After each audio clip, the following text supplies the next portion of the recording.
Bonjour à toutes et à tous. Alors, une petite vidéo pour vous montrer une petite astuce qui a permis de sauver cette belle machine à laver qui a maintenant 5 ans.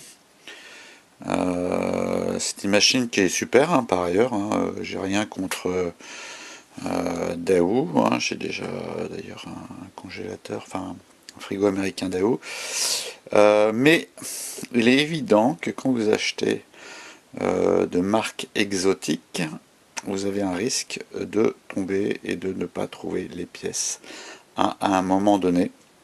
Et c'est ce qui est arrivé avec cette machine. Alors peut-être qu'elle est sortie à peu d'exemplaires, parce que c'est une machine qui est de 12 kg, donc elle a un grand tambour.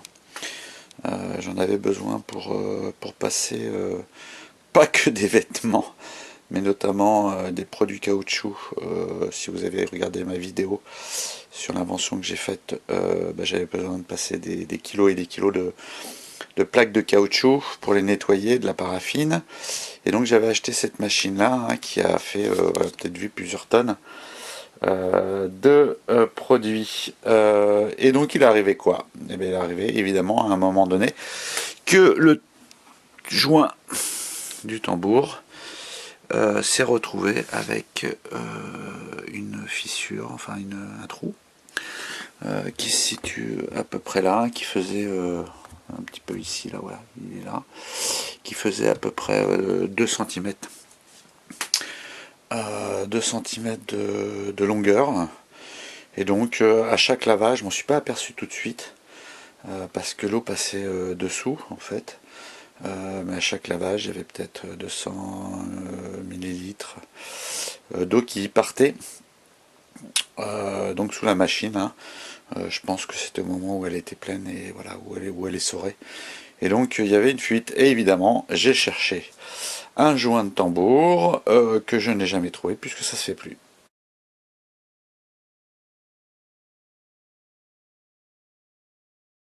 Il ne se fabrique plus, il ne se trouve plus. En tout cas, j'en ai pas trouvé. Et pourtant, j'ai cherché sur internet. Et donc, je me suis retrouvé comme un idiot à me dire je peux pas rester comme ça, impossible de mettre une espèce de bassine dessous, puis de toute façon voilà, chaque machine l'enlever, etc., etc. Donc j'ai cherché un petit peu partout comment on pouvait en fait réparer un joint qui a une déchirure. Voilà. Alors j'ai commencé par comment dire, du scotch, voilà, de scotch classique. Je suis monté en gamme. Et évidemment, écoutez, ça tient pas, ça tient pas ni. C'est assez bizarre parce que c'est une matière, pourtant je pense que c'est du caoutchouc, mais ça tient pas en fait. Peut-être à cause des lavages, de la chaleur. Pourtant, voilà, je n'ai pas des lavages à 90 degrés. Ça tient pas. Et j'ai même acheté ce produit-là qu'on trouve sur internet, qui est de la marque Terex, qui est vendu comme un truc hyper résistant. Et c'est vrai que il l'est. En fait, il a une espèce de matière. Il résiste à la chaleur.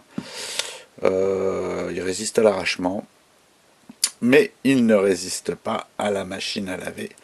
Et donc ça n'a pas tenu. Donc, écoutez, je vais vous dire exactement ce que j'ai fait, et ça tient. En tout cas, depuis maintenant 6 mois à peu près. Puisque je mettais une feuille pour pouvoir vérifier, une feuille de papier pour vérifier que ça ne fuit pas. Et ça ne fuit plus du tout. Alors la première des choses, c'est de se dire, moi j'avais la déchirure qui était là, et c'est vrai qu'au départ je collais des trucs plutôt par-dessus. Donc la première des choses que je me suis dit, c'est il faut le faire par-dessous. Donc ça c'est extrêmement simple en fait. Il y a plein de tutos qui existent sur internet, mais en fait vous avez tout autour du joint un espèce de câble avec un ressort à un endroit. Voilà, il est là. On le voit pas bien, mais il y a un ressort ici. Voilà, avec un crochet.